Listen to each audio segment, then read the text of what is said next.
3 বছর বয়সী মীরার মাথায় পিস্তল ঠেকিয়ে ভিডিও করছে নিলয়। বাবার উপর ক্ষোভ প্রকাশ করছে তার 3 বছরের মেয়ের ওপর। এই যে মাস্টার মশাই, তোর তো বেশ গরম, আমার সাথে গরম দেখাস? তোর মেয়ে তো বাসার মধ্যেই ছিল, সেখান থেকে নিয়ে আসতে আমার চুটকির ভেলকি লেগেছে মাত্র। অপেক্ষা কর লাশের, নয়তো এখানে এসে নিজের মেয়েকে নিয়ে যাস। মোবাইল স্ক্রিনে ভিডিও দেখে জ্ঞান হারায় মিম। তার একমাত্র মেয়ে কি দোষ করেছিল? রাফসান হতভম্ব হয়ে বসে আছে সোফায়। কি করবে এখন? দেরি না করে উঠে দাঁড়ায় রাফসান। লুঙ্গি পাল্টিয়ে প্যান্ট পরে নেয় সে। ড্রয়ার খুলতেই সামনে আসে তার ফেভারিট পিস্তলটা। হাত দেয়নি সেটাতে। মানিব্যাগ নিয়ে বের হয়ে যায় রাফসান। মিমকে হাসপাতালে নিয়ে যায় কাজের মেয়েটি। সেখানে ভর্তি করানো হয় তাকে। রাফসান নিলয়ের বলা জায়গা মতো পৌঁছে ফোন করে নিলয়কে। কানের উপর ফোনটা রাখতেই চোখ ঝাপসা হয়ে আসে রাফসানের। পেছন থেকে কেউ একজন আঘাত করে রাফসানের মাথায়। ঢলে পড়ে যায় রাফসান পেছ ঢালা রাস্তায়। দুর্বল শরীরে প্রচন্ড মাথা ব্যথা নিয়ে চোখ খুলে রাফসান। সামনে বসে আছে মীরা। রাফসানের চোখ খুলতেই মীরা বলল, পাপ্পা, পাপ্পা, এরা তোমাকে আমাকে এমন করে বেঁধে রেখেছে কেন? এরা কি যে পচা লোকগুলো যারা তোমাকে আর আম্মুকে মারতে চাইছিল? বলো, আমি ওদের মেরে ভূত বানিয়ে দেই। রাফসান মীরার দিকে তাকিয়ে আছে। ওর চোখে ভয় নেই, সাহস দেখছে ওর চোখে। না মামুনি, এরা সে লোকগুলো নয়, এরা ভালো মানুষ, তবে বকে গেছে, মা বাবার শিক্ষা পায়নি। ও তাই বুঝি? হ্যাঁ মামুনি। তাহলে তুমি ওদের বুঝিয়ে দাও এসব ভালো না। ছোট্ট ছোট্ট বাচ্চাদের বাসা থেকে ধরে আনা, তারা ভয় পায় না। আমি ভয় পাই না বুঝি? মামুনি, এরা বুঝবে না। পাপ্পা, তুমি তো সবাইকে শিক্ষা দাও, এদেরও একটু শিখিয়ে দাও।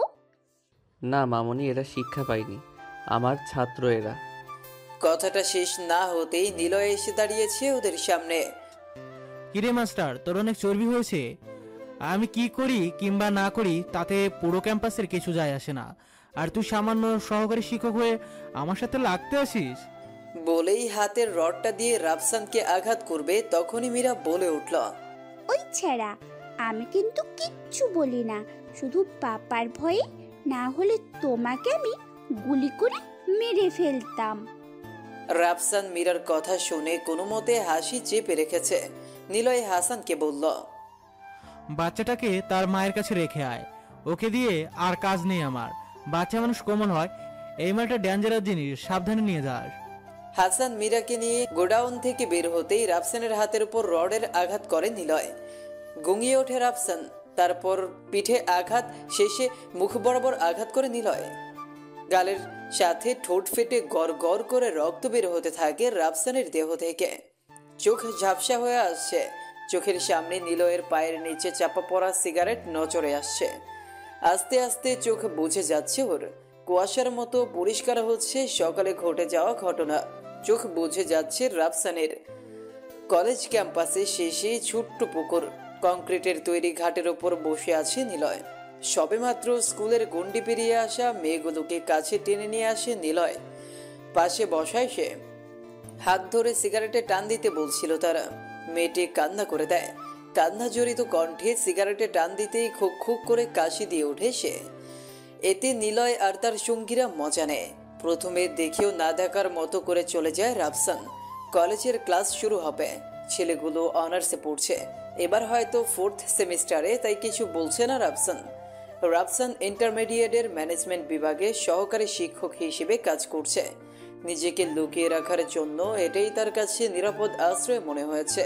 ছেলেগুলো অন্য পথে চলছে, কিন্তু রাফসান এদের কিছুই বলছে না। নিজেকে লুকিয়ে রাখতে চেষ্টা করছিল, কিন্তু পারেনি। সেদিন সকালে রাফসান কলেজ গেটের সামনে এসে দাঁড়াতেই নিলয় এসে পড়ে সামনে। হাত দিয়ে রাফসানকে সরিয়ে ভেতরে চলে যায় নিলয়। রাফসান মনে মনে বলল, বেয়াদব একটা। এই দি, তোমার নাম ইতি না? ক্যাম্পাসে ঢুকেই কথাটা বলল নিলয়। মেয়েটা সুন্দর, ফর্সা দেহে নীল শাড়ি, ঠোঁটে হালকা লিপস্টিক, চোখে কাজল ব্যবহার করছে সে। মেয়েটি বলল, আসসালামু আলাইকুম। জি ভাইয়া, আমি ইতি। ওয়ালাইকুম আসসালাম, কেমন আছো? আলহামদুলিল্লাহ। ভাইয়া ভালো। কি করছো আজকাল? এই তো ভাইয়া, ক্লাস করছি আর বাসায় যাচ্ছি। বয়ফ্রেন্ড আছে? মেয়েটা মাথা নিচু করে ফেলেছে, কিছু বলছে না। নিলয় এবার ঝাড়ে দিয়ে বলল, এই মেয়ে কি বলছি শুনছো না? বয়ফ্রেন্ড আছে? না ভাইয়া। বলছে আর কাঁপছে মেয়েটি। ক্যাম্পাস ভরা মানুষ, ছাত্র ছাত্রীরা তাকিয়ে আছে তাদের দিকে।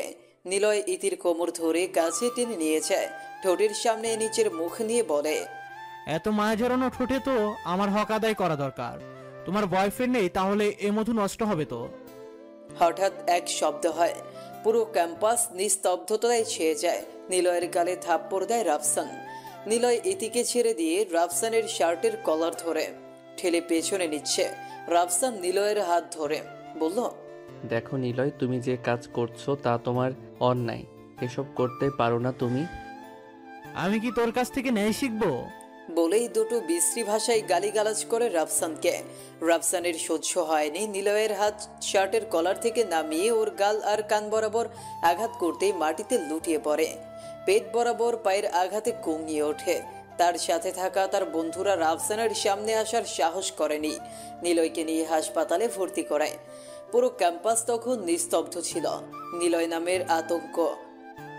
সেই ক্রোধে মীরাকে কিডন্যাপ করে নিলয়। বিকেল বেলায় বাসায় ফিরতেই মীরার নিখোঁজ সংবাদ। নিলয়ের কিডন্যাপিং ভিডিও দেখে রাফসান চলে যায় নিলয়ের বলা জায়গায়। গাল বেয়ে ফিনকি দিয়ে রক্ত ঝরছে, ঠোঁট ফেটে গেছে, চারদিকে অন্ধকার ঘনিয়ে আসছে। রডের আঘাত মাথা বরাবর পড়তে চোখ বুঝে যাচ্ছে রাফসানের। এই কি শেষ? নতুন করে বাঁচতে চাইছিল সে, আর কি হবে না। মিম হাসপাতালে চোখ খুলেছে, পাশেই মীরা। মিম মীরাকে বুকে টেনে নিয়েই বলল, আর নয়, এখানে আমরা অনেক দূরে চলে যাব এই শহর ছেড়ে। বেহুশ রাফসানকে হাসপাতালে নিয়ে আসে গোডাউনের দারোয়ান। প্রচুর রক্তক্ষরণ হয়েছে তার শরীর থেকে। রক্ত দরকার 2 ব্যাগ। এবি নেগেটিভ রক্তের গ্রুপ। 1 ব্যাগ হাসপাতালেই ছিল, যেটা রাফসানের শরীরে কম হয়ে যাবে। রাফসানের পকেটে পাওয়া মোবাইল থেকে মিমের সাথে যোগাযোগ করে তারা। মিম রাফসানের কথা শুনে থর থর করে কাঁপতে থাকে। কাজের মেয়েটি শক্ত করে চেপে ধরে মিমকে। শান্ত হন আপা, ভাইয়ের কিচ্ছু হবে না। তুই মীরাকে দেখিস, আমি তোর ভাইয়ের কাছে যাব। কিন্তু আপা, এত বড় বাসায় আমি একলা কিভাবে থাকবো? আচ্ছা, তুই বাসায় চলে যা, মীরাকে সিজু ভাবির বাসায় রেখে যাব। আচ্ছা আপা। কাছের মেয়ে শেফালি নিচের যা কিছু ছিল ছোট্ট ব্যাগে নিয়ে নেয়। রাতের খাবারও একটা বাটিতে ভর্তি করে নেয়। সারাদিন এই বাসায় থাকলেও রাতে নিজের বাসায় চলে যায় শেফালি। সারাদিনের জামা কাপড় নিয়ে আসে এখানে, সেগুলো ব্যাগে ভরে নিয়ে বের হয়ে গেছে সে। পাশের ফ্ল্যাটেই সিজু ভাবি থাকেন। তার একটি মেয়ে আছে মীরার বয়সে, তাই সমস্যা হবে না। মিম মীরার হাতে ফ্রিজ থেকে দুটো চকলেটস বের করে দেয়। মীরা চকলেট দুটো হাতে নিয়ে মন খারাপ করে বলল, আম্মু, পাপার কি হয়েছে? তেমন কিছু না মা, তুমি সিজু আন্টির সাথে গল্প করো, আমি তোমার পাপাকে নিয়ে আসি, কেমন? আচ্ছা আম্মু, তবে চুপ হয়ে যায় মীরা। মিম বলে, তবে কি? পাপাকে বকা দিবা না? মিম মীরার দিকে বাঁকা চোখে তাকায়। মীরা চকলেট দিয়ে মুখ ঢেকে বলে, না না মামনি, পাপাকে এতগুলো বকা দিবা? বলেই হেসে ফেলে মীরা। বেশি পেকে গেছো তাই না? একবার তোমার পাপা আসুক, দুজনকে দেখে নিব। এখন ভদ্র মেয়ের মতো সিজু আন্টির কাছে থাকবা, আমি তাড়াতাড়ি চলে আসব। মীরা কিছু বলে না। মিম নিজেকে গুছিয়ে বাসার সবকিছু চেক করে লক করে দেয় বাসা। সিজু ভাবিকে সবকিছু বললে সে বলল, সমস্যা নেই ভাবি, আপনি যান, আমি মীরাকে দেখে রাখবো। মিতুর সাথে থাকুক মীরা, দুজন খেলা করবে। আপনি ভাইয়ের কাছে যান, দেখুন আল্লাহ কি করে। মিম একটু ভরসা পাচ্ছে মীরার কোনো সমস্যা হবে না। হাসপাতালে পৌঁছতে পৌঁছতে অনেকটা সময় লেগে গেছে মিমের। রাফসানের জন্য 2য় ব্যাগ রক্তেরও জোগাড় হয়ে গেছে। শরীরের সমস্ত ক্ষতস্থানগুলোতে ব্যান্ডেজ করে দেওয়া হয়েছে। হাসপাতালের রাফসানের ভর্তি ফর্ম পূরণ করে তাদের বিল পে করে তারপর রাফসানের পাশে এসে বসেছে মিম। মলিন মুখ হয়ে আছে তার। গভীর নিদ্রায় শুয়ে আছে রাফসান। ঘুমের ইঞ্জেকশন পুশ করা হয়েছে রাফসানের দেহে। সকাল ছাড়া চোখ খুলবে না ও। চোখ বেয়ে জল গড়িয়ে পড়ছে। আজ রাফসান তার পুরনো দিনের মতো থাকলে হয়তো এমন দিন কখনোই দেখতে হতো না মিমের। তবু বেশ আছে এখন মিম। কালো ছায়া পিছু ছেড়েছে। সাধারণ জীবনে ছোটখাটো অসুবিধা আসবেই। মিম চোখ মুছে রাফসানের হাতটা শক্ত করে চেপে রেখেছে, যেন হারিয়ে না যেতে পারে। সারা রাত মিম রাফসানের পাশেই ছিল। মীরা সাথেই ঘুমিয়ে গেছে। সকালবেলা রাফসানের চোখ খুলতেই মিমের বুকের ওপর নিজেকে দেখে সে। হাসপাতালের কেবিনে ছোট্ট বেডে রাফসানের পাশে মিম শুয়েছিল, মিমের বুকের ওপর রাফসানের মাথা রেখে। মেয়ে ডাক্তার আর নার্স ছিল রাতের ডিউটিতে, তাই অসুবিধা হয়নি মিমের। পা মুচকে গেছে রাফসানের, সেরে উঠতে মাসখানেক লাগবে। রাফসানের চোখ খোলা দেখে মিমের স্বস্তি মেলে। কথা বলতে দেয়নি রাফসানকে, দুর্বল শরীর। ফলের জুস খাইয়ে ঔষধ খেতে দিয়েছে নার্স। ভারী খাবার একটু পরে দিবে। মিম বাসায় চলে আসছে মীরার কাছে। সেখানে একজন লোক রেখে এসেছে রাফসানের খাবার নিয়ে যাওয়ার জন্য। মীরাকে বাসায় রেখে মিম রাফসানের পাশে থাকতে পারবে না। রাফসান এটা কখনোই মানবে না। কলেজ ক্যাম্পাসে নিলয় তার বন্ধুদের নিয়ে আড্ডা দিচ্ছে। গতকালকের মেয়েটা আসেনি আজও। মেয়েটি আর আসবেও না এই কলেজে। গত রাতে ধর্ষণ হয়েছে মেয়েটি। বাসায় ঢুকে একদল বখাটে মুখে কালো কাপড় বেঁধে ধর্ষণ করেছে তাকে। বাসার সবাইকে বেঁধে রেখে সমাজে কালো ছায়া পড়েছে। নিলয় নামের একজন বাবা এলাকার মন্ত্রী। বাবার ক্ষমতায় অপকর্মে লিপ্ত হয়েছে বকে যাওয়া নিলয়। একজন মেয়ে আসে কলেজ ক্যাম্পাসে। এর আগে কখনোই এই ক্যাম্পাসে মেয়েটিকে দেখেনি কেউ। নিলয়দের দেখে মেয়েটি তাদের সামনে এসে দাঁড়ালো। নিলয় বলে উঠল, মামা কড়া মাল একটা, উফস। এক্সকিউজ মি, আমাকে বলছেন? কথাটা বলল বিথে। জি আপনাকে বলছি। বলেই হো হো করে হেসে উঠল নিলয় তার বন্ধুরা। তিথি বুঝেছে ক্যাম্পাসের বখাটে এরা, এদের কাছে হবে না।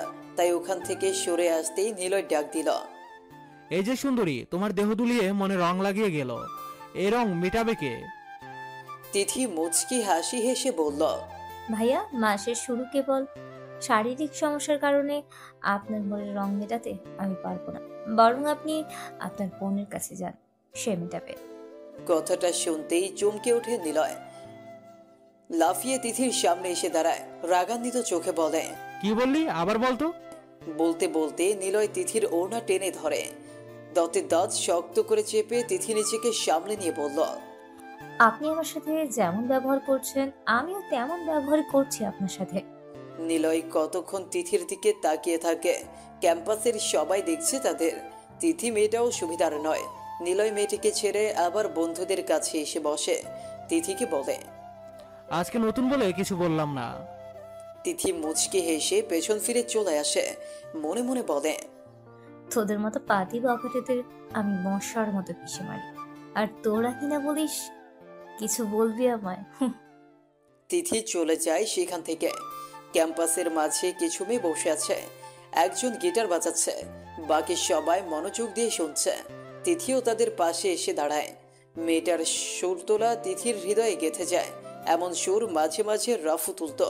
হঠাৎ করেই রাফুর কথা মনে পড়তেই তিথি ওই মেয়েদের মধ্যে একজনকে বলে উঠল, এক্সকিউজ মি আপু, আমি তিথি, আমাকে যদি একটু সাহায্য করতেন। গিটার হাতের মেয়েটি পিছু ফিরে তাকায়। বসা থেকে দাঁড়িয়ে বলল মেয়েটি, জি আপু বলেন, আমি আপনাকে কি সাহায্য করতে পারি? আপনাদের এই কলেজের একজন লেকচারার হিসেবে কাজ করেন, তাকে একটু দরকার ছিল। জি আপু, তার নামটা বলতে পারবেন? একটু ভাবে তিথি, তারপর বলে, বোধহয় রাফসান ইসলাম হবে তার নাম। রাফসান নামটার শুনতেই পেছনে বসে থাকা একটি মেয়ে বলল, আরে রুবি, তোর ক্রাশের কথা বলছে। রুবি অগ্নি দৃষ্টিতে তাকায় তিথির দিকে। একটু গরম কণ্ঠে বলে উঠল, এ মেয়ে, রাফসান স্যারের কাছে তোমার কি? তিথি বলল, স্যারকে দরকার খুব। স্যার আসেনি আজকে? নরম হয়ে বলল রুবি। তিথির নিঃশ্বাস ছোট হয়ে গেছে। বড় করে নিঃশ্বাস ফেলে বলল, ধন্যবাদ আপু, ভালো থাকবেন। আর হ্যাঁ, রাফসানের একটা মেয়েও আছে, সেটা স্মরণে রাখবেন। বলেই চলে গেল তিথি অফিস রুমে। এই কলেজে অ্যাডমিশন নিয়েছে সে। কলেজের সব কাজ ওপর থেকেই সব সম্পূর্ণ করা হয়েছে। তিথি শুধু কনফার্ম করতে এসেছে কলেজে। কলেজ গেটের সামনে এসে নিলয়ের দিকে তাকিয়ে তিথির হাতের মিডল ফিঙ্গার দেখিয়ে বের হয়ে গেল। নিলয়ের মস্তিষ্কে আগুন চলে উঠেছে। বন্ধুদের নিয়ে বাইক স্টার্ট দিবে তখনই নিলয়ের ওপর স্ট্যাম্প দিয়ে আঘাত করে শিমুল। কপাল ফেটে রক্ত ঝরছে, লেগে গেছে প্রচন্ড মারামারি। ক্যাম্পাস থেকে বেরিয়ে তিথি আনমনে হাঁটছে। রাফসানকে আমার ভালোবাসার কথা না বলে এড়িয়ে গেছে, কিন্তু রাফসানের যে মেয়ে আছে তাদের সংসারটা, সেটার ক্ষতিও আমি করতে পারবো না। আমি না হয় ভালোবাসি, ভালোবাসার জন্য, ভালোবাসার মানুষটার সুখের জন্য। সে তো সুখে আছে, আমি না হয় ছায়া হয়ে পাশে থাকিও। কথাগুলো বলছে তিথি বিড়বিড় করে। রাস্তার পাশের খালি বোতলে লাথি দিতেই সেটা গিয়ে একটা ছেলের উপরে পড়ে। ছেলেটা তাকায় তিথির দিকে। তিথির চোখ বড় বড় হয়ে আছে। ছেলেটাকে ওপর নিচ ভালো করে দেখে নিল তিথি। জিন্সের প্যান্টে ইন করা সাদা শার্ট, হাতে নর্মাল ব্র্যান্ডের ঘড়ি, শ্যামলা চেহারায় খোঁচা খোঁচা দাড়ি। মধ্যবিত্ত পরিবারের একজন যোদ্ধা মনে হলো তাকে। ছেলেটা তিথিকে কিছু না বলেই চলে গেল। তিথি হা করে তাকিয়ে আছে ছেলেটার দিকে। কিছু বলল না, তার জন্য আফসোস হচ্ছে তিথির। কেন এমন হচ্ছে অজানাতার। তখনই তিথির মোবাইলে কারো ফোন আসে। নাম্বার না দেখে রিসিভ করে সে। অপর পাশের মানুষটা বলতে লাগলো, তিথি, কলেজে অ্যাডমিশন নিয়েছিস? জি নিয়েছি, কিন্তু আপনি কে? নাম্বার দেখোনি? তিথি মোবাইলের ওপর চোখ বোলাতেই রাশেদ নামের সেভ করা নাম্বার দেখতে পায়। ও, রাশিদ ভাইয়া নাম্বার খেয়াল করিনি। ঠিক আছে, সমস্যা নেই। রাফসানের খোঁজ মিলেছে কি? না ভাই। রাফসানকে রক্ষা করো। তোমার যদি আরো লোক দরকার হয় নিয়ে নিও, তবু রাফসানের যেন কিছু না হয়। আচ্ছা ভাই। কিন্তু আমার সন্দেহ হচ্ছে তোমরা পারবে কি না ওকে রক্ষা করতে। বস বলেছে ওর শরীরে যেন একটু আঁচও না লাগে। জি ভাই, আমি সম্পূর্ণ চেষ্টা করব। এটা জেনে রেখো, রাফসানকে খুন করার জন্য ইন্টারন্যাশনাল কিলার হায়ার করা হয়েছে। ভাই আপনি ভুলে গেছেন হয়তো রাফসানকে। বলিনি, কিন্তু রাফসান অস্ত্র রেখে দিয়েছে। ভাই অস্ত্র রেখেছে, চালানো বলেনি। যাই হোক, সাবধানে পদক্ষেপ নেবে। জি ভাই। ফোন কেটে দেয় রাশেদ। রাশেদ ব্ল্যাক ড্রাগন গ্যাংয়ের একজন মেম্বার, শহীদ হাসানের অ্যাসিস্ট্যান্ট। শহীদ হাসান কখনোই রাফসানকে হারাতে চাইবে না। রাফসান যে তার প্রথম ভালোবাসার সন্তান, তাই তার দেহরক্ষী হিসেবে গোপনে তিথিকে পাঠিয়েছে রাফসানের চারপাশে থাকার জন্য। শ্যাডো হান্টার নামে গোপন গ্যাং ক্রিয়েট করেছে শহীদ হাসান, যা শুধুমাত্র রাফসানকে প্রোটেকশন দেবার জন্য। শ্যাডো হান্টার ব্ল্যাক ড্রাগনের বেস্ট স্নাইপারদের নিয়োগ দেওয়া হয়। তিথি ফোন রেখে বাসে যাবার জন্য এগোচ্ছে। কলেজ ক্যাম্পাসের গন্ডগোল শেষ হতেই আহত মানুষদের হাসপাতালে নেওয়া হয়েছে। নিলয় গ্রুপ আর শিমুল গ্রুপে এমন গন্ডগোল লেগেই থাকে প্রায় সময়। রুবি রাফসানের প্রতি দুর্বল। যখন শুনল রাফসানের স্ত্রী সন্তান আছে, তা শুনে আনমনা হয়ে পড়ে। কলেজ থেকে বাসায় এসে নিজের রুমে দরজা বন্ধ করে বসে আছে রুবি। শহরে তার বাবার নামটাকে একটু বেশি চর্চা হয়। নামকরা ব্যবসায়ীদের মধ্যে একজন সে। তার সাথে ছোটখাটো গ্যাং চালিয়ে থাকে। দুপুরে খাওয়া হয়নি রুবির। দরজা বন্ধ করে বালিশে মন খারাপ করে শুয়ে আছে। মা দুবার ডাকতে এসেছে, মায়ের উপর রাগ দেখিয়ে দূর দূর করে তাড়িয়ে দিয়েছে তাকে। কারোর সাথে কথা বলছে না রুবি। বাবা এসেছে রাতে। মা রুবির বাবাকে সব খুলে বললে রুবির বাবা রুবির রুমে আসে। অন্ধকার রুম। আলো জ্বালাতেই রুবি বালিশের ওপর থেকে মুখ সরাতেই রুবির বাবা তার চেহারার দিকে তাকিয়ে আছে। ফর্সা চেহারা, লাল টুকটুকে হয়ে আছে, চোখ ফুলে গেছে। চিন্তিত হয়ে সে রুবির পাশে বসে তার মাথায় হাত বুলিয়ে দিয়ে বলল, কি হয়েছে মা তোর? চুপ হয়ে বসে আছে রুবি। তার বাবা মেয়ের দিকে তাকিয়ে হতাশ হয়ে আছে। রুবি তার বাবার বুকে মাথা রাখে, আস্তে আস্তে বলে, কিছু বলে না। হঠাৎ তার খেয়ালে আসলো, যদি রাফসানের স্ত্রী সন্তানকে দুনিয়া থেকে সরিয়ে ফেলা যায়, তাহলে তো তার জন্য রাফসানকে পাওয়া একদম সোজা হয়ে আসবে। হ্যাঁ, আমি তাই করব। রাফসান স্যারের জীবন থেকে তার স্ত্রীর সন্তানকে সরিয়ে ফেলবো। হ্যাঁ, আমি তাই করব। বিড়বিড় করে বলছে কথাগুলো রুবি। রুবির বাবা আকবর হোসেন তার মেয়ের মাথায় হাত বুলিয়ে বলল, চল মা, খেয়ে নিবি। খাওয়ার পরে সবকিছু শুনবো। বাবা। বলেই উঠে যায় রুবি। ফ্রেশ হয়ে খাওয়া করে নেয় সে। খাওয়া শেষে বাবার উদ্দেশ্যে বলল রুবি, বাবা, রিয়াদ ভাইয়ার নাম্বারটা আমি চাই। আকবর হোসেন তার মেয়ের কথা শুনে তাকিয়ে আছে তার দিকে। রিয়াদ হচ্ছে আকবর হোসেনের গ্যাং কন্ট্রোলার। তার আন্ডারে গ্যাংয়ের কয়েকশো ক্যাডার কাজ করে, কিন্তু তার কাছে তার মেয়ের কি কাজ সেটা মাথায় আসছে না আকবর হোসেনের। সে তার মেয়েকে বলল, কিন্তু মা, তার সাথে তোর কি দরকার? তুমি দিবা কিনা সেটা বলো। আর রাগান্বিত চোখ লাল হয়ে আছে। আকবর হোসেন ভাবলো হয়তো কোনো বদমাস ছেলেপুলেদের সাজতা করতে হবে, তাই হয়তো সে নাম্বার দিল রুবিকে। রুবি তার নাম্বার মোবাইলে সেভ করে বাবার কাছ থেকে বিদায় নিল। ঘুমোবে এখন সে। মধ্যরাত তখন। হাসপাতালে শুয়ে আছে রাফসান। পায়ের ব্যথা কিছুটা কমেছে। কাল সকালে বাসায় যাবে, সেখানেই রেস্টে থাকবে কিছুদিন। হঠাৎ কারো পায়ের শব্দ রাফসানের কানে আসে। কেউ আসছে এদিকে। ঘুমোদুর মতো শুয়ে আছে রাফসান। সাদা অ্যাপ্রন পরে একজন মধ্যবয়সী ছেলে রাফসানের কেবিনে ঢুকে ছুরি বের করে। হালকা আলোয় স্পষ্ট দেখাচ্ছে ছুরিটা। আঘাত করতে এসেছে রাফসানকে। ঘুমন্ত মানুষের ওপর আঘাত করছে আনমনে। আচমকা রাফসান সরে গিয়ে তার হাতের ছুরিটা টান দিয়ে ফেলে দেয়। ছেলেটা দ্বিতীয়বারের অ্যাপ্রনের ভেতর হাত দেওয়ার আগেই রাফসান বেডের পাশে দাঁড় করা স্টিলের রড দিয়ে ছেলেটার ওপর আঘাত করে। বেসামাল হয়ে দৌড়ে পালিয়ে যায় সে। যাওয়ার সময় তার মোবাইল ফেলে যায় সেখানে। রাফসান কেবিনের আলো চালায়। পায়ে ব্যথা বৃদ্ধি পাচ্ছে। মোবাইলটা দেখে হাতে নিয়ে দেখে একটা ওপেন ফাইল, যেখানে রাফসানের ছবি, আর তাকে মারতে পারলে তার জন্য 5 কোটি টাকা। বিস্মিত হয়ে তাকিয়ে আছে রাফসান।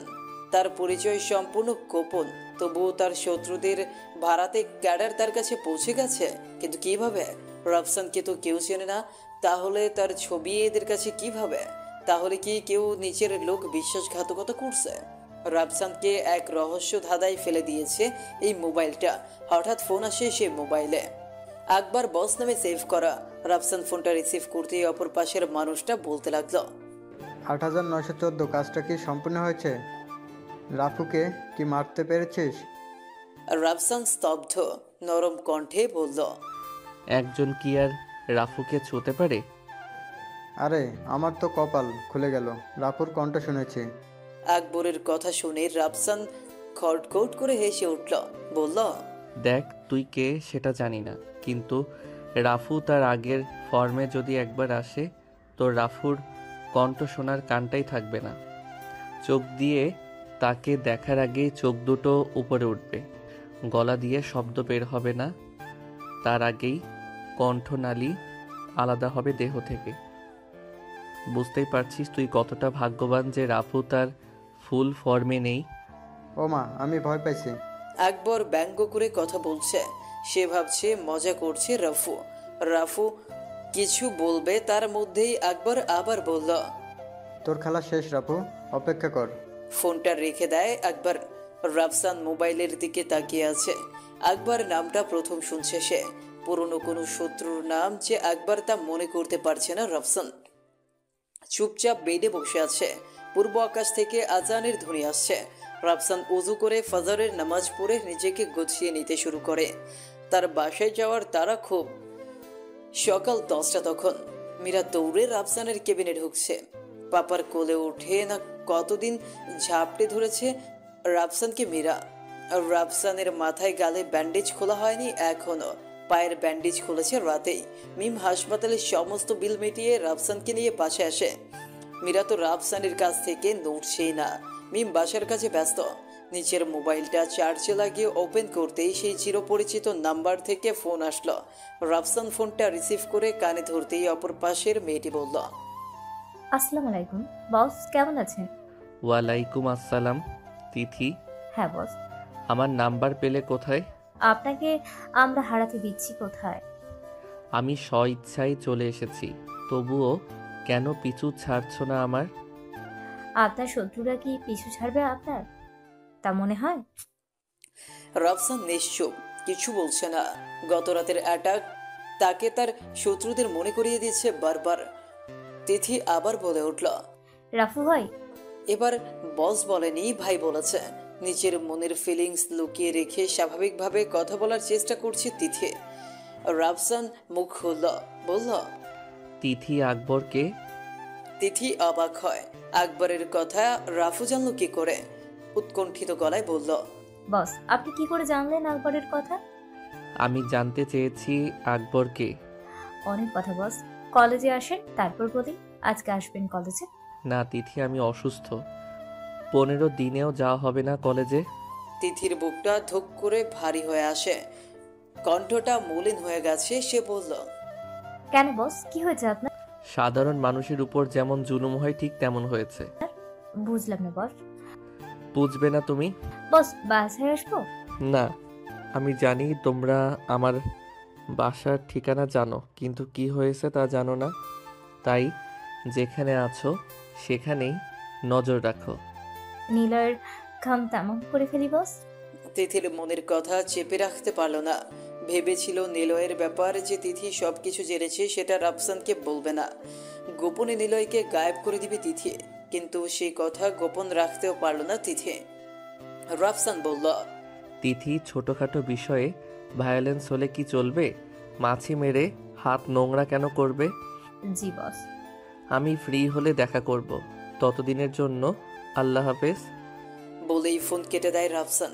মীরা রাগান্বিত চোখে তাকিয়ে আছে রাফসানের দিকে, কোমরে হাত দিয়ে বলে, এই পচা ছেলে, তিথি কে শুনি?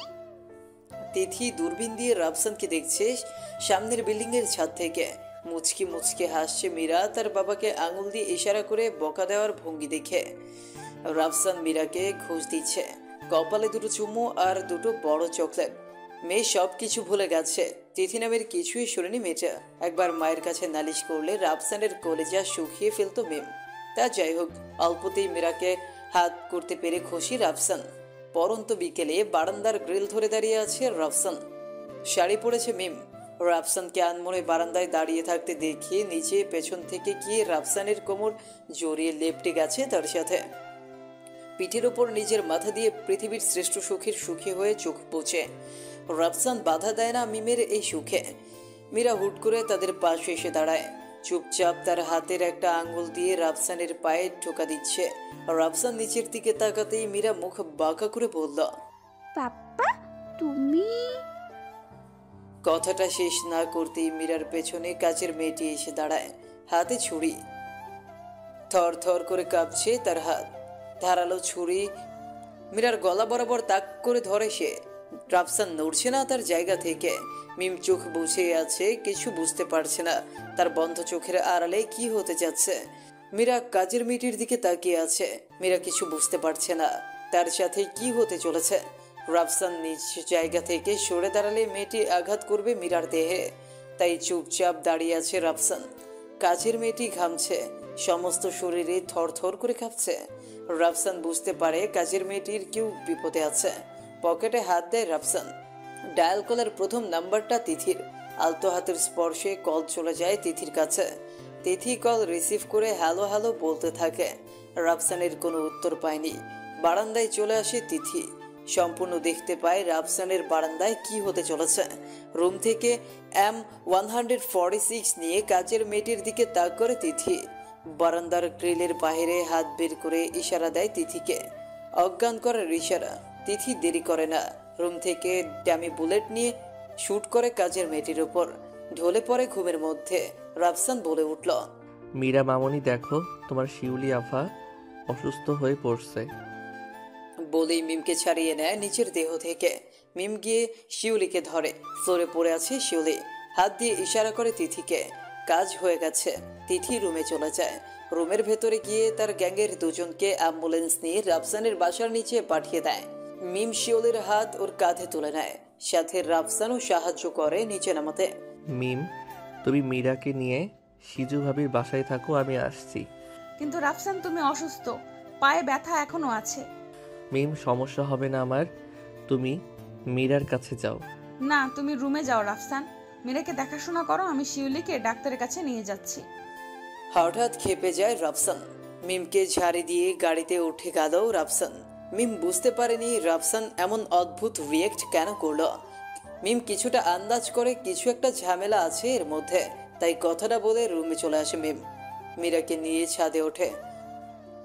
রাফসান শিউলিকে নিয়ে তার নির্ধারিত গোডাউনে নিয়ে চেয়ারে বসিয়ে বেঁধে ফেলে। চারদিকে তিথির লোক। রাফসান বসে আছে সামনে, শিউলি অজ্ঞান হয়ে পড়ে আছে। রাফসান তিথির সামনে বসে বলল, তিথি, বলো এসব কেন হচ্ছে? আমি এই অন্ধকার জগতের বাহিরের সৌন্দর্যে বেরিয়ে এসেছি, তবু কেন আমার পিছু নিয়েছিস?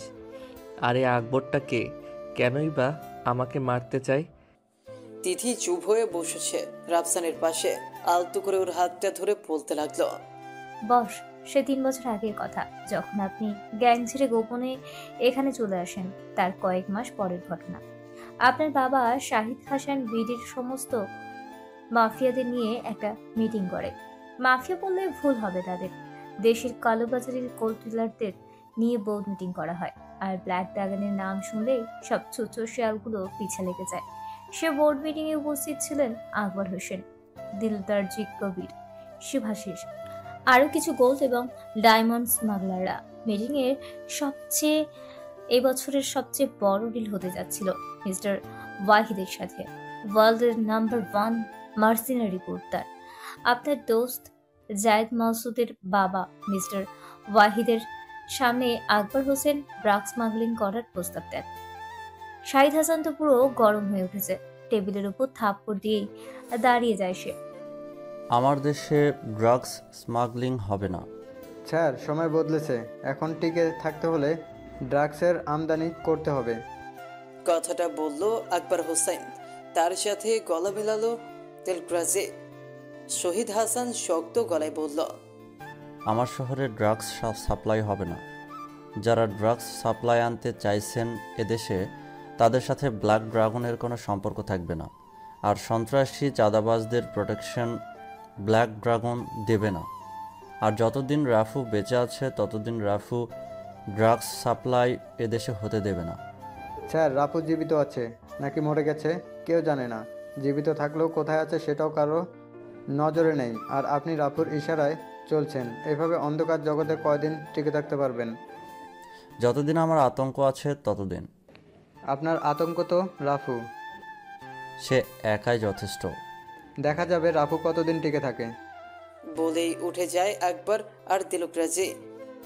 ওয়াহিদ শহীদ হাসানকে বলল, শহীদ ভাই, ভরসা রাখুন, আমার গ্রুপ থেকে বাংলাদেশে ড্রাগ স্মাগলিং হবে না। শহীদ হাসান চুরুটে আগুন লাগিয়ে টানছে। এই ওয়াহিদের সাথে বাকি সকলে যার যার মতো চলে যায়। শেষে ওয়াহিদ আর শহীদ বিল্ডিং এর ছাদে আসে। দুটো হেলিকপ্টার অপেক্ষা করছে দুজনের জন্য। হ্যান্ডশেক করে দুজন দুই দিকে। আকবর হোসেন এখান থেকে চলে গিয়ে প্ল্যানিং করে রাফুকে মেরে ফেলার। সঙ্গ দিয়েছে তিলকরাজি। সে খবর পেতেই আপনার বাবা আমাদের গোপন গ্যাং তৈরি করে আপনাকে রক্ষা করতে ছায়া হয়ে পাশে থাকতে বলেন। তাই আমরা আপনার ছায়া হয়ে আছি 1.5 বছর। কিছুদিন আগে আমাদের গ্যাংয়ের একজন আপনার ছবি আকবর হোসেনের কাছে বিক্রি করে দেয়। সেটা জানার পর তাকে আর বাঁচতে দেয়নি। পুরো 4 রাউন্ড গুলি তার বুক ঝাঁঝরা করে দিয়েছে। রাফসান তিথির কথা শুনে স্তব্ধ হয়ে বসে আছে। কি বলবে বুঝতে পারছে না। রাফসান এই চক্রের চক্রান্ত থেকে বের হতে চায় শুধু, সেটা যে কোনো মূল্যেই হোক। মীরার জন্য যা কিছু করার দরকার তাই করবে রাফসান। সামনেই শিউলির কান ফিরেছে। কাঁদতে কাঁদতে বলতে লাগলো, সাহেব, আমার বড় মেয়েকে তারা নিয়ে গেছে সাহেব। আপনাকে খুন করতে পারলে আমার মেয়েকে তারা ছেড়ে দিবে সাহেব, আর আমাকে 10 লক্ষ টাকা দিবে সাহেব, যার কারণে আমি আপনার উপর হামলা করতে চাইছিলাম। বলেই কান্না করে দেয় শিউলি। থর থর করে কণ্ঠ কাঁপছে ওর। রাফসান একটু ভেবে বলে উঠল, তিথি, আমার বুকে বুলেটের আঘাত কর, যেন আমি বেঁচে না থাকি। আমার মৃত্যুই শ্রেয়। কি? চমকে ওঠে তিথি। রাফসান বলল, হ্যাঁ, এটাই একমাত্র উপায় বেঁচে আছে। মীরার খুশির জন্য আমাকে মরতে হবে। আমার জন্য যেন তাদের কোনো আঁচ না আসে সে দায়িত্ব নিয়েছি আমি। আমার মৃত্যু হলে তারা নিরাপদ থাকবে। মিমের যা সম্পত্তি আছে তা দিয়ে তাদের সারা জীবন চলে যাবে। কিন্তু বস, আপনি চাইলেই ওদের চুটকি দিয়ে উড়িয়ে দিতে পারেন। কত শেষ করব বলো তিথি? একজন শেষ করলে 10 জন আসবে। 10 জনকে শেষ করলে 100 জন তৈরি হবে। আমি ক্লান্ত হয়ে যাব। আমার মৃত্যুই শ্রেয়। আমি পারবো না বস। তুমি না পারলে আমি নিজেই নিজেকে আঘাত করতে পারি। বলেই তিথির কাছ থেকে 9mm পিস্তলটা নিয়ে ট্রিগার টিপ দিতেই লুটিয়ে পড়ে ফ্লোরে। গড় গড় করে রক্ত ঝরছে সমস্ত ফ্লোরে। শিউলি তা দেখে আবার জ্ঞান হারায়। রাফসানের দেহ ফ্লোরে পড়ে আছে। তিথি রাফসানের হাতটা ধরে হাতে ঠোঁটের স্পর্শ করে বলল, বস, এমনটা না হলেও পারতো। চোখ দিয়ে পানি পড়ছে তিথির। শ্যাডো হান্টারের ক্যাডার শিমুল, প্রিন্স, জন আরো কয়েকজন তিথি রাফসানকে ঘিরে দাঁড়িয়ে আছে। সবার চোখেই বেদনার অশ্রু। জয় চোখ মুছে তিথিকে বলল, বস আমার একটু যেতে হবে। তিথি জয়ের দিকে তাকায়, ওর চোখে পানি টলমল করছে। তিথি মাথা নাড়িয়ে সম্মতি দেয় তাকে জানান। জয় নিজের স্নাইপার আর AK-47 জমা রেখে বের হয়ে যায়। জমা রেখে বের হয়ে যায়।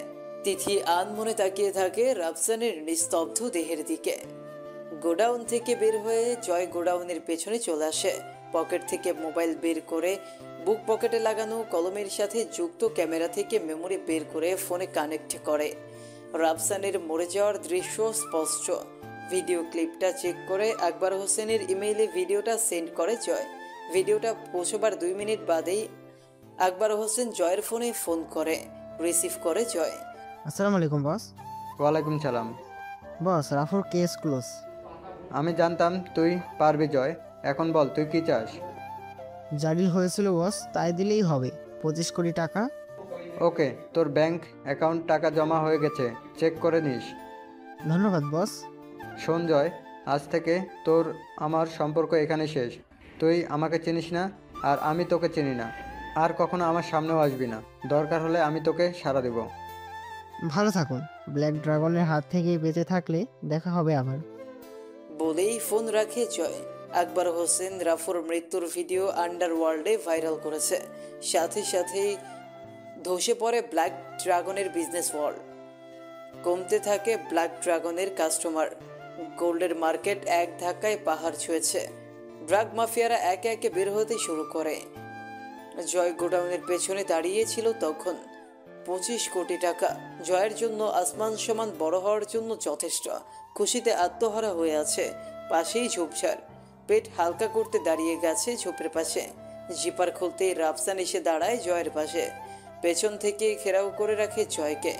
জয়ের চোখের ভয়ের সৃষ্টি হচ্ছে। রাফু পেট হালকা করছে ঝোপের মধ্যে। জয় প্যান্ট ভিজিয়ে ফেলেছে। রাফুর কাজ শেষ হলে জয়ের কাঁধে হাত রাখে।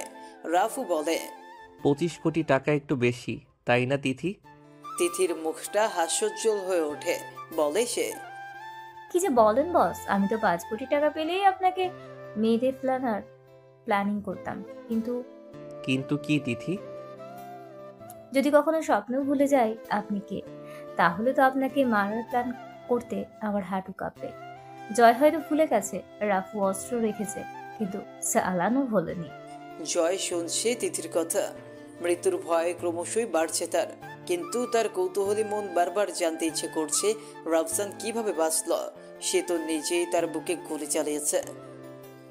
জয়ের মুখের দিকে তাকিয়ে আছে রাফু। বুঝতে পারছে জয়ের কনফিউশন। রাফু বলতে থাকলো, জয় গেমটা ভালোই খেলেছিস, কিন্তু কার সাথে গেম খেলতে যাচ্ছিস সেটা কখনোই ভাবিসনি। তোর প্ল্যান ঠিক ছিল।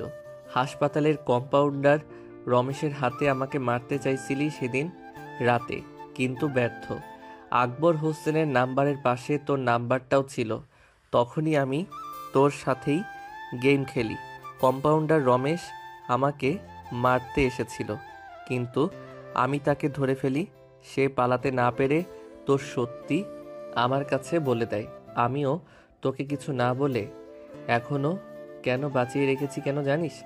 এটা আমার গেম। আমার ফেক মৃত্যুর সংবাদ তুই তোর বসের কাছে দিয়েছিস। তারা আমাকে মৃত ভাবছে। আমার উপরের অন্ধকার জগতের কালো ছায়া কেটে গেছে, কিন্তু তুই যে আমার কাজের মেয়ে শিউলিকে ব্যবহার করবি তা জানা ছিল না। ভালো থাকিস। বলেই জয়ের কাঁধ থেকে হাত সরিয়ে নেয় রাফু। তিথির বুলেট জয়ের মাথা ছেদ করে। রাফু সিগারেটে আগুন লাগিয়ে টানছে। জয়ের লাশ সেই ঝোপের নিচে গর্ত করে পুঁতে ফেলে। শিউলিকে নিজের বাসায় রেখে আসে তিথির গ্যাং। তিথি বলল রাফুকে, বস আজকে রাতে পার্টি হবে আমার কাছ থেকে। না, পারবো না তিথি, মিমকে নিয়ে বাসা চেঞ্জ করতে হবে। তা বস বাসা চেঞ্জ করবেন? কলেজের চাকরিটা? এটা থাকবে। আর এই শহরেই আছি আমি, যাচ্ছি না কোথাও। আর এখন তো সবার কাছে রাফু মৃত। জি বস। আচ্ছা তাহলে আমি আসি আজ। বস রাতের পার্টিতে আপনার জন্য অপেক্ষা করব। রাফসান মুচকি হাসি হেসে চলে যায় সেখান থেকে। তিথি রাফসানের জন্য একটা বাসা ঠিক করে রেখেছে। মিম মীরাকে নিয়ে শুধু বাসে আসলেই হবে। রাফসান নিচের রুমে এসে মিমকে বলল, তোমার যা কিছু নেবার নিয়ে নাও, এই বাসা চেঞ্জ করছি আমরা আজকেই। মিন অবাক হয়ে বলল, কেন, কিছু কি হয়েছে? না কিছু হয়নি, কিন্তু বাসা চেঞ্জ করতে হবে এখনই। মিম দ্বিতীয় কথা বলার সাহস পায়নি। রাফসানের পায়ে ব্যথা, খুঁড়িয়ে খুঁড়িয়ে হাঁটছে।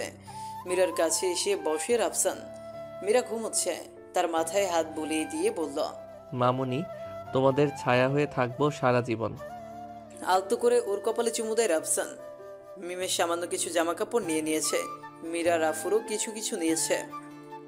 সন্ধ্যা নামার আগে রাফসান তাদের নিয়ে নতুন বাসায় উঠেছে। সুন্দর করে সাজানো এই রুম তিথি নিজ হাতে সাজিয়েছে। জয়ের প্ল্যানিং এর কথা জেনেই তিথিকে একটা বাসা নিতে বলেছিল রাফসান। তিথি সেই অনুযায়ী এই রুমটা নিয়ে সাজিয়ে রেখেছে। মিমের পছন্দ হয়েছে খুব। ব্যালকনির ছোট্ট বাগানটা দেখে লাফিয়ে উঠছে, কিন্তু তার মন খারাপ। নতুন করে সবকিছু গুছিয়ে নিতে হবে, কষ্ট হবে। রাফসানের মনে ভয়, বুকটা ভার হয়ে আছে। মীরার যদি কিছু হয়ে যেত তখন নিজেকে ক্ষমা করতে পারতো না রাফসান। মাথা ঝিমঝিম করছে। রুম থেকে বের হয়ে ছাদে আসে। আকাশ কালো হয়ে গেছে, রাত নেমেছে বিবর্ণ আকাশে। হালকা বাতাসে ছাদের পরিবেশ অন্যরকম হয়ে আছে। তিথির কাছ থেকে সিগারেট নিয়েছিল, সেটা আছে এখনো। মেয়েটা সিগারেট খায় না, আমার জন্য সবসময় 2-3টে রেখে দেয়। আসলে কি চাই মেয়েটি? কথাটা ভাবছে রাফসান, আর সিগারেটে আগুন জ্বালালো সে। বুকটা জ্বলছে। মিম রাফসানের পেছনে এসে দাঁড়িয়ে আছে অনেকক্ষণ। সিগারেটের অর্ধেক শেষ। মিম রাফসানের সিগারেট হাত থেকে নিয়ে ফেলে দেয়।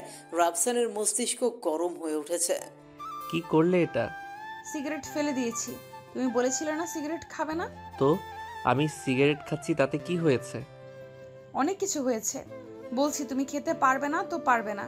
তোর কথায় আমি সিগারেট বন্ধ করব নাকি? বলেই রাফসান মিমের সামনে আরো একটা সিগারেট বের করে। মিম সেটাও তার হাত থেকে নিয়ে ফেলে দিতেই রাফসান মিমের গালে চড় বসিয়ে দেয়। ওকে বলছি না আমি সিগারেট খাবো। মিম গালে হাত দিয়ে দাঁড়িয়ে আছে। হাতের 5টা আঙুল তার গালে স্পষ্ট বসে গেছে। রাফসানের রাগ আরো বৃদ্ধি পাচ্ছে। মনে চাচ্ছে মিমের অন্য গালেও চড় বসিয়ে দেয়। নিজেকে সামলে নেয় রাফসান। ছাদ থেকে নেমে চলে যায় তিথির পার্টিতে। তিথি লোকেশন বলে দিয়েছিল রাফসানের মোবাইলে। সেখানে পৌঁছে দেখে কত মানুষ সেখানে নাচানাচি করছে মাতাল হয়ে। তিথি বসে আছে সোফায়। রাফসান কাউন্টারে গিয়ে মদের বোতল নেয় একটা। গ্লাসে দিতে চেয়েছিল সেখানে থাকা মেয়েটা, কিন্তু রাফসানের বোতল চায়। দিতে বাধ্য সে। গলা ভিজিয়ে ফেলেছে রাফসান। তিথির দিকে তাকিয়ে দেখছে রাফসান। তিথির শুকনো ঠোঁট রাফসানের চোখে বিঁধে গেছে। নেশায় ডুব দিয়েছে রাফসান। তিথি চেয়েছিল এটা। নেশায় হলেও ভালোবাসার মানুষটার স্পর্শ পেতে চেয়েছে তিথি। আজ পূরণ হবে সেই মনস্কামনা। রাফসানের হাত ধরে তিথির রুমে নিয়ে আসে সে। পাশেই শুয়ে আছে তিথি। রাফসান হালকা করে কোমর টেনে নেয় তিথির। সামান্য ঠেলে দিয়ে সরে আসে তিথি। দরজার কাছে দাঁড়িয়ে আছে মিম। অগ্নি দৃষ্টিতে তাকিয়ে আছে সে। তাকে ফোন করা হয়েছে। কে করেছে? তিথি নিজের স্কার্ট ঠিক করে নেয়। মিমের সামনে এসে দাঁড়ায়। কেমন আছো মিম? তুমি আমাকে কিভাবে জানো? বাঁকা চোখে তাকিয়ে বলল মিম। তাচ্ছিল্যের হাসি হেসে বলল তিথি, আমি আপনাকে শুরু থেকেই চিনি, জানি আপনি কে। তোমার লজ্জা করে না সবকিছু জেনেও এমনটা করতে? লজ্জা কেন হবে? ঠাস করে তিথির গালে থাপ্পড় বসিয়ে দেয় মিম। তিথি আবারও মিমের দিকে তাকায়। তুমি ভুল ভাবছো মিম, আমি তেমন মেয়ে নই। মিমের থাপ্পড়ের গতি তিথিকে বুঝিয়ে দিয়েছে মিম তিথিকে নষ্টামে ভাবছে। তিথি জবাব দিল। মিম পাল্টা জবাবে বলল, তোদের আমার জানা আছে তোরা কেমন মেয়ে। মিম তুমি কি ভাবছো? তুই একটা নষ্টা মেয়ে। অন্যের স্বামীর চোখে নেশা জড়িয়ে তাদের সাথে ফষ্টি নষ্টি করিস। মিমের কথাটা শেষ না হতেই তিথি মিমের গাল দুটো এক হাত দিয়ে চেপে ধরে দেয়ালের সাথে ঠেকিয়ে ফেলে। দাঁতের চাপে গালে ব্যথা পাচ্ছে মিম। গুঙিয়ে উঠে সে। তিথি বলল, তুই শুধু রাফুর স্ত্রী বলেই বেঁচে আসছিস, না হলে এই কথা অন্য কেউ বললে তার জিহ্বা ছিঁড়ে ফেলার আমার বা হাতের কাজ। তুই এখানে আসছিস কার জন্য জানিস? রাফুর জন্য। আর আমি রাফুর ছায়া হয়ে থাকি সারাটাক্ষণ। নেশাগ্রস্ত রাফু যেন উল্টোপাল্টা কাজ না করে ফেলে, তার জন্য তোকেই আমি ফোন করছি। আমার যদি তেমন কোনো উদ্দেশ্য থাকতো না তাহলে তোকে ফোন করতাম না। তিথি মিমকে ছেড়ে দেয়। এক গালে রাফসানের হাতের 5টা আঙ্গুলের ছাপ বসে আছে। এখন তিথির চেপে ধরা গাল দুটো টসটসে লাল হয়ে গেছে। গালে ব্যথা করছে মিমের। তিথির মাথা নিচু হয়ে গেছে। নরম কণ্ঠে বলে, সরি মিম, আমি আসলে এমনটা বলতে চাইনি, কিন্তু নিজেকে কন্ট্রোল করতে না পেরে বলে ফেলেছি। I am sorry. মিম হালকা হাসির চেষ্টা করে বলল, তুমি কেন সরি বলছো? সরি তো আমার বলার দরকার। তোমাকে না শুনেই উল্টো পাল্টা ভেবে কত কথাই না বলে ফেলেছি। আমাকে ক্ষমা করো। আমি জানি মিম আপু, আপনার রিয়াক্ট করার ব্যাপারটা বুঝতে পারি। তুমি কে? মিম প্রশ্ন করে তিথিকে। তিথি চুপ হয়ে যায়। মিম আবার বলল, তুমি কে? আমি তিথি। মিমের চোখ দুটো বড় বড় হয়ে গেছে।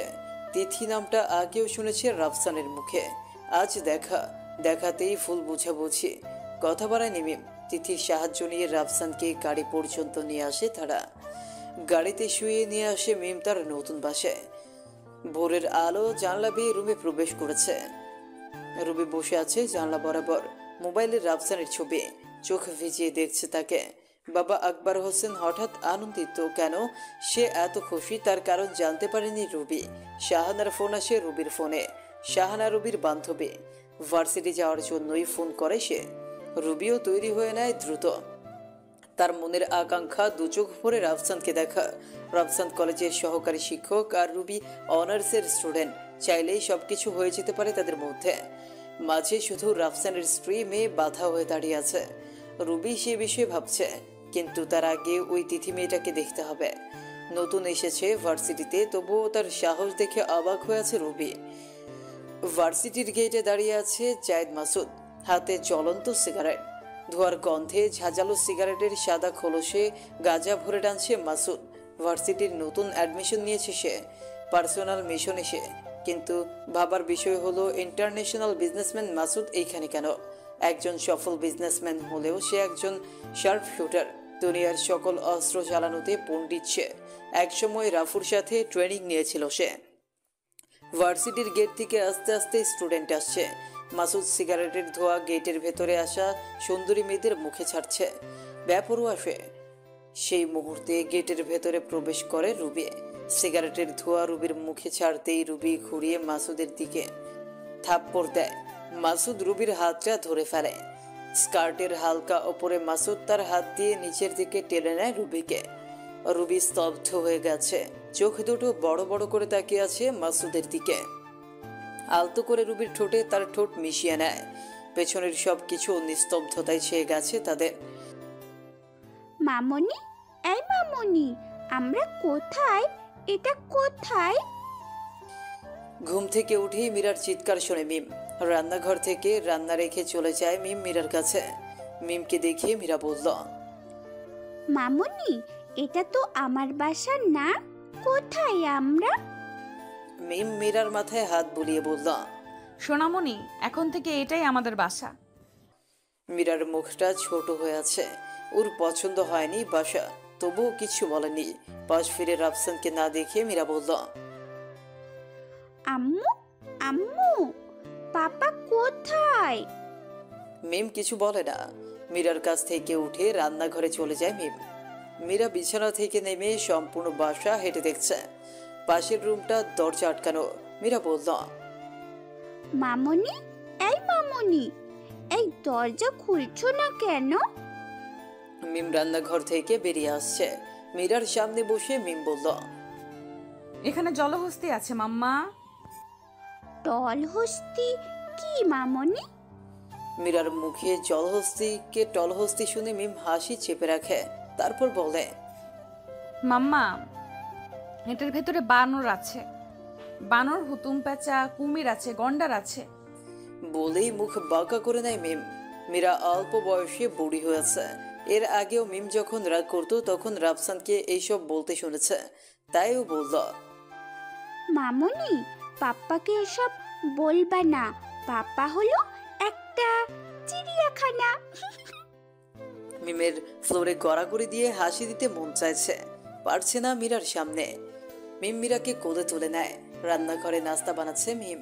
পাশে বসে আছে মীরা। মামুনি কি করছে সেটা দেখছে সে। রাফসানের ঘুম ভাঙে মোবাইলের রিংটোনে। তিথি ফোন করেছে। রাফসানের মাথা এখনো ছিমছিম করছে রাতের নেশায়। তিথির ফোন রিসিভ করতে পারেনি, কলও করেনি দ্বিতীয়বার। রাফসান বিছানা থেকে নেমে বাথরুমে গিয়ে ফ্রেশ হয়ে নেয়। মাথাটা ঝিমোচ্ছে।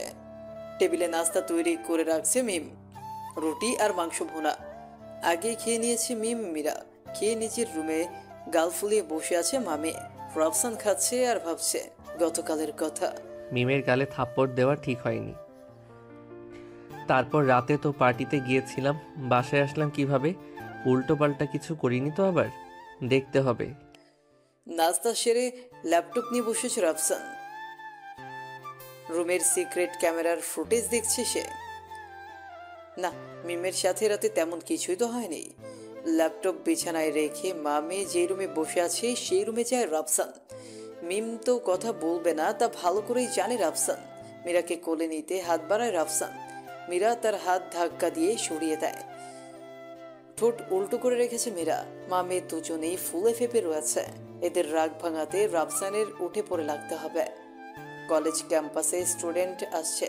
মাসুদ রুবির হাতটা ধরে বলতে লাগলো, ভালো লেগেছে তোমাকে। তুই জানিস আমি কে? কি আমার পরিচয়? ঠোঁট মুছতে মুছতে কথাটা বলে রুবে। আমি জানি তুমি একটা মেয়ে, নরম ঠোঁটে উষ্ণ, কোমর ঘায়েল করা চোখে আকৃষ্ট করা ফিগারওয়ালা একটা মেয়ে।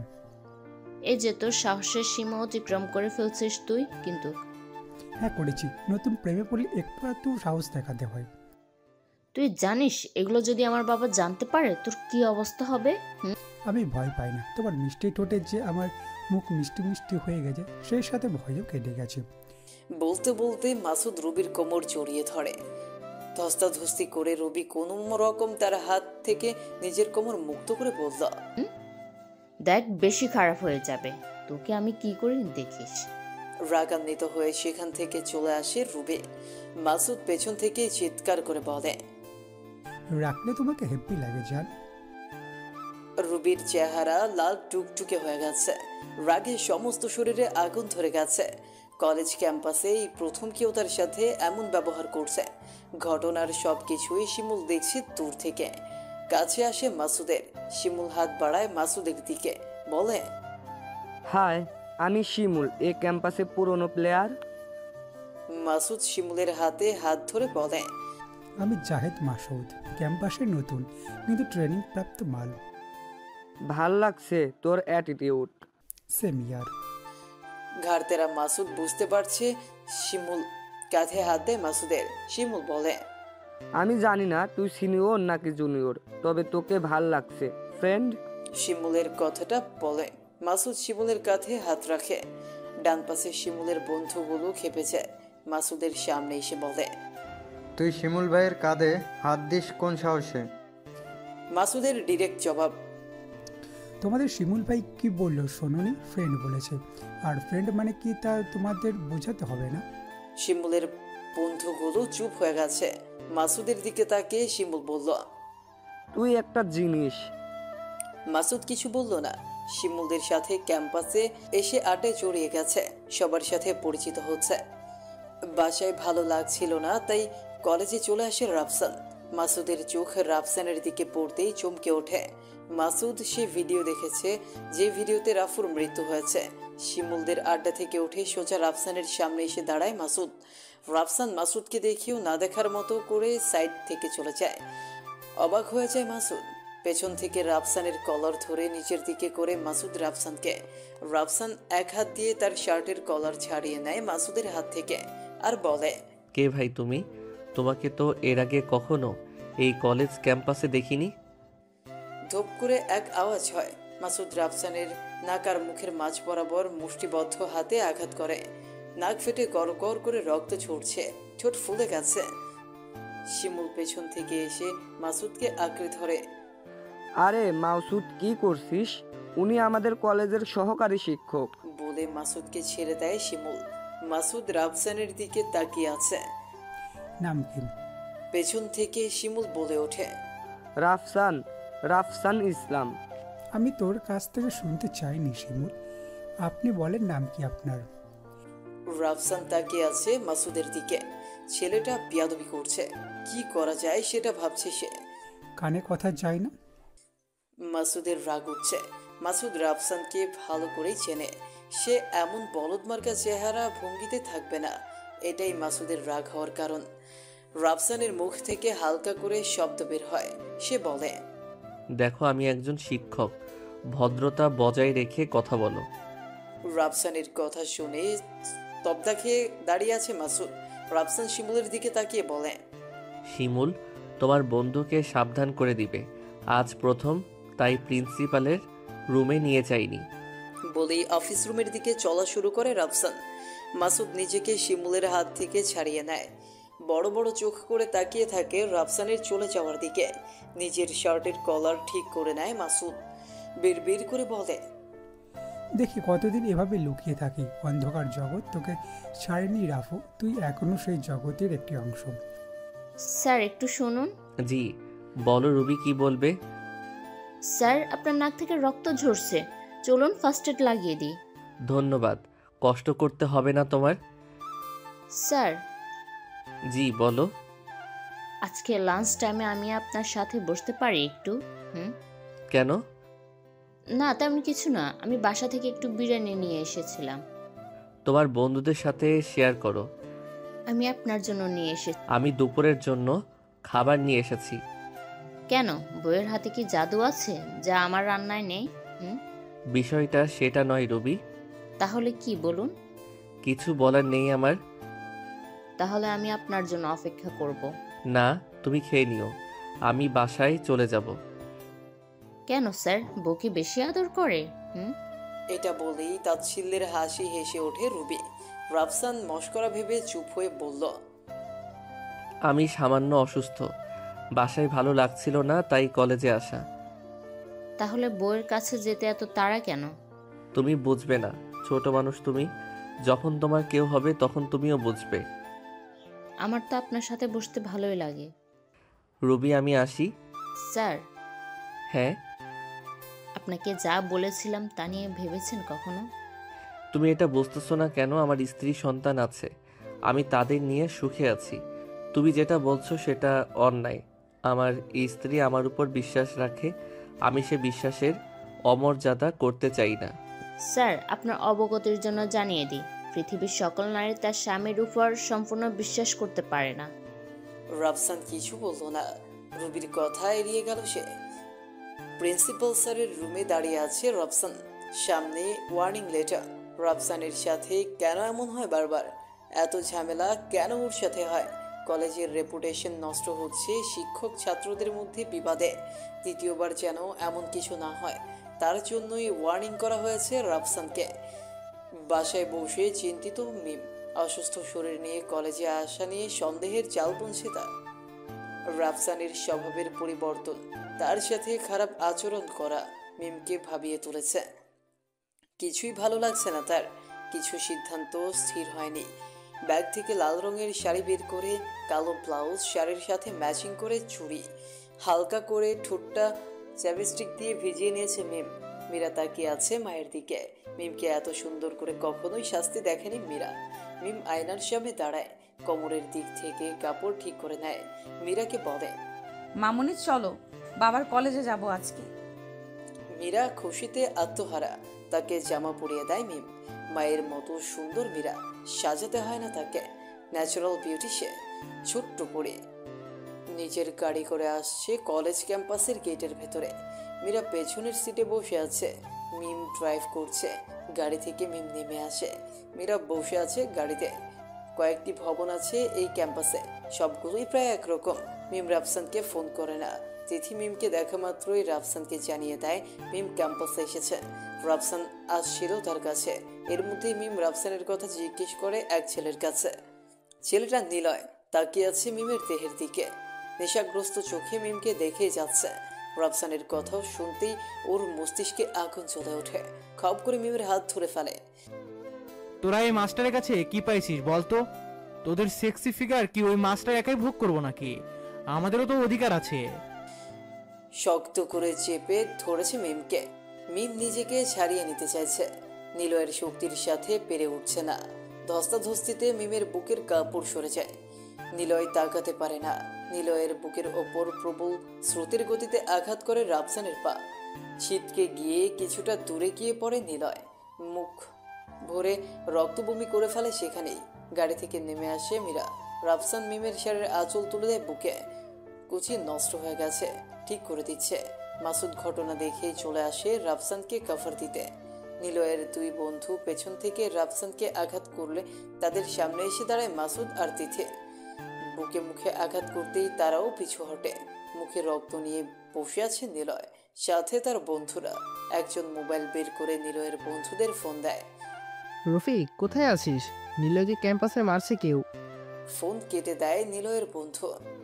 রফিক তড়িঘড়ি করে ক্যাম্পাসে ঢুকে তাদের স্টুডেন্ট গ্যাং নিয়ে রাফসান মিমকে সাইডে সরিয়ে দেয়। মাথা নিচু করে দাঁড়ায়, শার্টের স্ট্রিপ উপরে তুলে নেয়। রাগে স্তব্ধ হয়ে আছে রাফসান। মাসুদ রাফসানের স্তব্ধতা বুঝতে পারে। তিথিও বুঝতে পারে ভয়াবহ কিছু হবে তাদের সাথে। গেটের বাহির থেকে রফিক তার গ্যাং নিয়ে ক্যাম্পাসে ঢুকে রাফসানকে ঘিরে ধরে। রাফসানের খুব নিলয়ের উপর। রফিক তার গ্যাং ধুলোয় মিশে যাবে রাফসানের হুঙ্কারে। ট্রেনিং প্রাপ্ত কিলিং মেশিন রাফসান। অন্তরে বিষাক্ত তেজ জ্বলে উঠলে নিভানোর জন্য বলে চড়তে হয়। মিম গাড়ি নিয়ে আসছে। সে গাড়ির পেছনের সিটের নিচেই রাফুর সেই তলোয়ার বের করে নেয় হাতে। অদ্ভুতভাবে তাকিয়ে আছে ক্যাম্পাসের সবাই। জড়ো করছে সবাই দূরত্ব বজায় রেখে। তিথিকে ইশারা করে রাফসান সরে দাঁড়াতে। মাসুদ রাফসানের বাধা হয়ে দাঁড়ায় না। রফিক হামলা করে তার গ্যাং নিয়ে। কিছু মুহূর্ত দাঁড়িয়ে থাকতে পারে না কেউ। গ্যাংয়ের সবাই আহত, হাত পা ক্ষত বিক্ষত হয়ে পড়ে আছে মাটিতে। রক্তমাখা তলোয়ার হাতে দাঁড়িয়ে আছে রাফসান। অবাক দৃষ্টিতে তাকিয়ে আছে ক্যাম্পাসের সবাই। মীরা হাতে তালি দিচ্ছে। বাবার কাছে নিজের অনেক গল্প শুনেছে সে, বাজে লোকদের কিভাবে সে শায়েস্তা করত। আজ দেখছে তাই হাতে তালি দিচ্ছে। নিলয়কে মীরা আগেও দেখছে, বাজে লোক। মীরা রাফসানের দিকে তাকিয়ে বলল, পাপ্পা, ওই তো বাজে লোকটা আমাকে নিয়ে গিয়েছিল, ভয় দেখিয়েছিল। ওই লোকটাকেও পিটাও পিটাও। সবার দৃষ্টি মীরার দিকে। ছোট্ট মেয়ে কতটা সাহসী তা দেখে অবাক মেয়ে। বাবার রক্ত যে বইছে তার শরীরে। হঠাৎ পুলিশের আগমন। রাফসানের হাত থেকে তলোয়ার নিয়ে নেয় আরেকজন। হাত করা পরিয়ে দেয় তাকে। আহত সবাইকে হাসপাতালে নিয়ে এসেছে তারা। রাফসানকে নিয়ে যাবে এখন। মিমের সামনে এসে দাঁড়ায় রাফসান। ভালোবাসি তোকে, তোর অপমান সহ্য হবে না আমার। তোর জন্য কারো জীবন নিতে দ্বিধা হবে না। জীবন দিব না, কেননা আমি জীবন দিলে তোকে কে ভালোবাসবে রে পাগলি। চিন্তা করিস না, তিথির সাথে যাস, আমি আসছি কিছু সময় পরে। মীরার খেয়াল রাখিস। পুলিশের সঙ্গে যাচ্ছে রাফসান, পিছু নিয়েছে মাসুদ। নিলয় বসে আছে রক্তাক্ত মুখে। রুবি এসে তার পাশে বসে ফিস ফিস করে বলে, যার জন্য তোকে আজ পুরো ক্যাম্পাসের সকলের সামনে মাথা নত করতে হয়েছে, তাকে জীবিত রেখে লাভ কি? চল তাকে এই দুনিয়া থেকে সরিয়ে ফেলি। নিলয় চুপ করে বসে আছে। রুবি আবার বলে, তোর এই অপমানের প্রতিশোধ নিতেই হবে। ছেলেটা কে, কি তার পরিচয় জানতে হবে। ধুর নিলয়, তুই কি ভাবিস রাফসানের ব্যাকগ্রাউন্ড আছে? হ্যাঁ, রাফসান স্যার কোনো সাধারণ মানুষ হতে পারে না। তার ফাইটিং স্কিল দেখেছিস, একজন গ্যাংস্টার। ভাই তুই কি ভয় পাচ্ছিস? ভয়ের আমি? তাহলে মিমকে সরিয়ে ফেল। তোর লাভ কি মিমকে মেরে ফেলে? আমার সব কিছুর কৈফিয়ত তোকে দিতে হবে না, তুই শুধু আমার কাজটা করবি। বিনিময়ে তোকে আন্ডারওয়ার্ল্ডের সবচেয়ে পাওয়ারফুল গ্যাংস্টারের সাথে পরিচয় করিয়ে দিব, সাথে কাজও দিব। তোর সাথে যদি আন্ডারওয়ার্ল্ডের সম্পর্ক থাকে তাহলে তুই আমাকে বলছিস কেন মিমকে মারার কথা? অপমানের ক্ষোভে তুই তাকে ভয়ঙ্কর মৃত্যু দিতে পারবি। আর মিম যতটা কষ্ট পাবে ততটা খুশি আমি হব। মিমের মৃত্যুর সাথে তোর সুখের কানেকশন কি? তুই আমার কাজ করবি নাকি? মিমকে তো আমি আলাদাভাবে দেখে নিব, আগে রাফসানের ব্যাকগ্রাউন্ড। তোর যা খুশি কর, কাফুর একটা। রুবি উঠে চলে যায়। নিলয়ের শরীরে আগুন জ্বলে। রুবির শেষ কথা কাপুরুষ শব্দটা ওর ইগো হার্ট করে। মনে মনে প্রতিজ্ঞা করে, মিমের শেষ নিঃশ্বাস ত্যাগ করার পরেই রাফসানের কথা ভাববো। ওদের বাঁচতে দেওয়া যাবে না।